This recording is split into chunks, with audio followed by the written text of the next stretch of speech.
Welcome, everybody. The 2023 NFL Draft is over, but it's never too early to look ahead to the next draft. I'm Joe with the Game House, and today we're going to be taking a look at the 2024 NFL Draft Summer Watch List for the quarterbacks.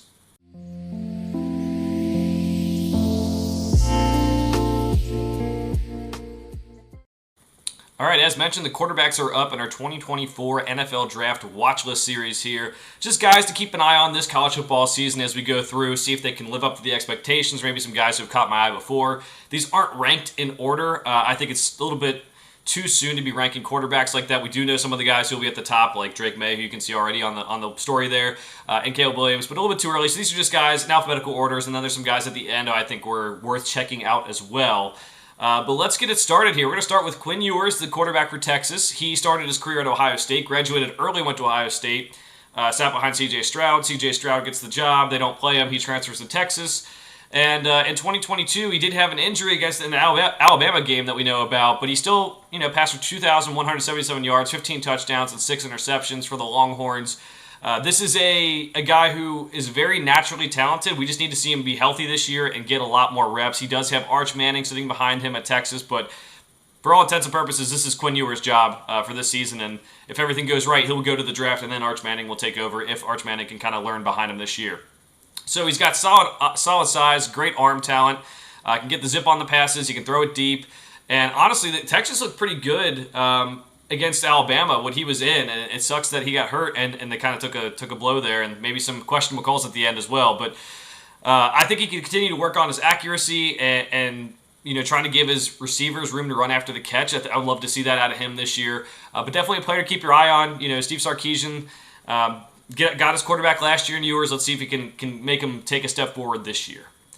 Next one up, Drake May. He is getting a lot of hype, and a lot of people said that he or Caleb Williams, who we'll get to here in a little bit here, would be the first pick in this year's draft. So May comes in, has a very athletic family. Maybe some people remember his dad played for North Carolina, and his brother Luke May played for North Carolina and had a big shot in the NCAA tournament for the basketball team. First year as a starter, so wasn't a lot of hype around him. He was very hyped prospect, but I don't think anyone expected him to do what he did, which was 4,321 yards, 38 touchdowns, 7 interceptions on 66.2% completion. The stats were there. North Carolina had a better season than expected too, 9-5 record. He showed good arm strength, solid athleticism, even for a player who's a little bit taller of a quarterback. He can go through his progressions as well, which I really liked, and he had good accuracy. And I think he could just feel the pressure a little bit better and not leave some balls up for grabs. I think a lot of times some of the good quarterbacks just have too much faith in their arms. It's a learning process. The more reps he gets, the better he'll get at it. But very impressed with Drake May. I would say, again, not ranking the quarterbacks yet. We still have a full season to go, and anything could happen. We've seen guys like Jake Locker, who are surefire number 1 overall picks, go back to college and kind of have their stock take a hit and everything. But going into the season, I think he's pretty much almost everyone's quarterback 2 in this class behind Caleb Williams. I would probably have him there too. Would definitely need to do a deeper dive on his tape after this full season. But I do think he's a really good quarterback with a lot of upside there. Michael Penix of Washington. He started his career out of Indiana, suffered some injuries, and just never really got on the right page. He started the career off hot and tore his ACL, and just a lot of things going on there. So he goes to Washington and kind of revives his career there. He has 4,641 passing yards, 31 passing touchdowns, 8 interceptions, 65.3% completion, and he helped the Huskies go 11-2. So there was some talk he may go in the NFL draft last year, but he decided to return, and I think might be a good decision if he can play, haven't put up another good year. He'll be a little bit older, which is an issue we'll get to in the second paragraph here, but he's a good quarterback. He's got an NFL-level arm. He's improved his accuracy too. There were points at Indiana where he didn't throw for 60% completion. That's like a good barometer of where you want to be at a minimum for a prospect. And I think he's a good athlete, can make plays out of structure. He doesn't run the ball a lot, but he can get out of the pocket and do some damage. So just continue to work on that accuracy, keep on building it up, and on the short intermediate throws especially, and I think it can be pretty good. The age will come up in the draft process, much like it did for Hendon Hooker. But all he can do this season is just do what he did last year, and I think that'll really help out his stock. All right, Caleb Williams is the next one on the list, the last major guy we got to here. We all know he started his career at Oklahoma. He followed Lincoln Riley to USC. Oklahoma the first year, he showed some good flashes, but you were just kind of waiting to see him take over for a full season as he battled with Spencer Rattler for that job. But, this past season at USC, 4,537 passing yards, 42 touchdowns, 5 interceptions, 66.6% completion. They had 11 wins on the season, got to a New Year's Six Bowl. Pretty much everything you would have wanted to happen from a quarterback position, you got out of Caleb Williams. Elite arm talent right away. That's the first thing you're going to know it. Ability to make plays out of structure are there as well. And he can keep his eyes downfield to make plays downfield for his receivers, too. He's not always like he's going to run and pick up that first down, but he sometimes can pick up first downs by finding guys as he eludes pressure into the pocket. Solid accuracy, and he's good pocket presence, but he needs to work on taking sacks or tucking the ball and running when there's nothing there. He can sometimes play some hero ball. That's not something you always want to see. We see Patrick Mahomes do it, and it works out, but he's also Patrick Mahomes. So I think he just could play a little bit smarter. I mean, it doesn't really come out that much because he only had a couple of interceptions last year, but at the same time, there are places where he'll throw the ball up for grabs when you just probably should just tuck it and run or make the safe play. Everyone will compare him to Patrick Mahomes. I think it's kind of hard to live with Patrick Mahomes. He's a quarterback we haven't seen very much of in NFL history. I think he's more of like a Steve McNair. He's got the athleticism like Steve McNair. He's a little bit bigger guy, maybe not taller-wise, but he's a little bit bigger guy. Can kind of pick up those short yardage runs like he did a lot Oklahoma a lot too, especially. But I think he's more of a Steve McNair. He's got that talent. I think he can be more like that, and I think that's my comp for him. I just think the Patrick Mahomes thing, we can't just say every quarterback who's coming in is going to be the next Patrick Mahomes. I think you got to have a little bit more nuance to this conversation there. All right, so some other prospects to watch. We'll go through these guys a little bit quicker. Brennan Armstrong, he transferred from Virginia to NC State. He had a good year with Virginia a couple of years ago, and then this past year, Virginia did not go so well. A little bit of an athletic quarterback, a left-hander. I think he could be a good quarterback and get back on track, but his offensive coordinator is at NC State now that he had when he was successful, so we'll see how he does. Sam Hartman, he's had some health issues at Wake Forest over his career, transfers into Notre Dame and wins the starting job, so we'll see how he does. Not the biggest guy, but he has solid accuracy, and he ran a very interesting offense at Wake Forest with like a delayed mesh concept going on there. So this is a delayed mesh point, I should say, not mesh, but delayed mesh point concept going on there.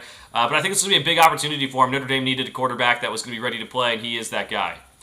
KJ Jefferson out of Arkansas. He had a good season 2022, but he had a better season in 2021. He dealt with some injuries. He is a battering ram of a runner, and he protects football well. He doesn't throw too many interceptions, but he needs to show better accuracy. Him staying healthy is the big thing for him this year.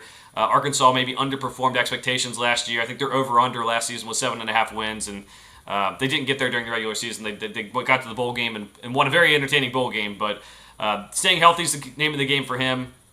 Not playing injured. If he is injured, I just kind of hurt his stock last year rather than helped the stock, so we'll see how he does. Phil Jurkovich of the Pittsburgh Panthers started his career at Notre Dame, transferred to Boston College, had dealt with some injuries over the last couple of years. Moving to Pittsburgh, they had Keaton Slovis last year. He transferred out. Phil Jurkovich might be a little bit more of an upgrade for this offense. Solid arm, can hit on some deep balls.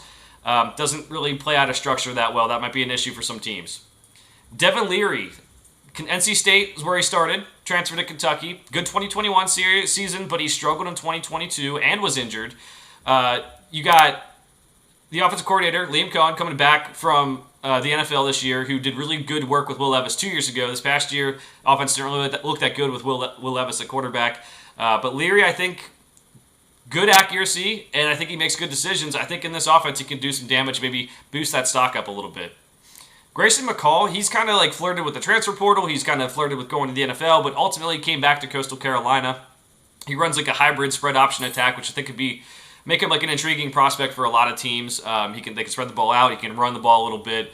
He's got quick decision-making skills, an ability to make plays out of structure. You're not looking at a guy who's going to be taken on the first round here. You're looking at a guy who's probably going to be mid-round pick, late-round pick, but maybe has pretty good experience at Coastal Carolina. They played some big games over the last couple of years and won a lot of games over the last couple of years, and I think he could do pretty well. J.J. McCarthy from Michigan, very talented quarterback. He helped Michigan make the college football playoff 2 years ago, more of a backup role. This year he was the starter, and he made some good throws against Ohio State that helped them get to the college football playoff. But they leaned on the running game a lot last year. I want to see him take over more this year. He's a guy who could end up in the top part of this, where it's like, you have his own little section here. But I think he needs to show more consistency and just have more of the big-time throws this year, where maybe he's asked to win games rather than leaning on that running game and defense. But a lot of talent there for J.J. McCarthy. Very well could work his way up the board here.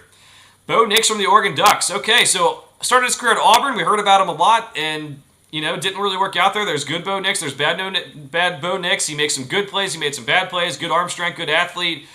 Not the greatest decision making.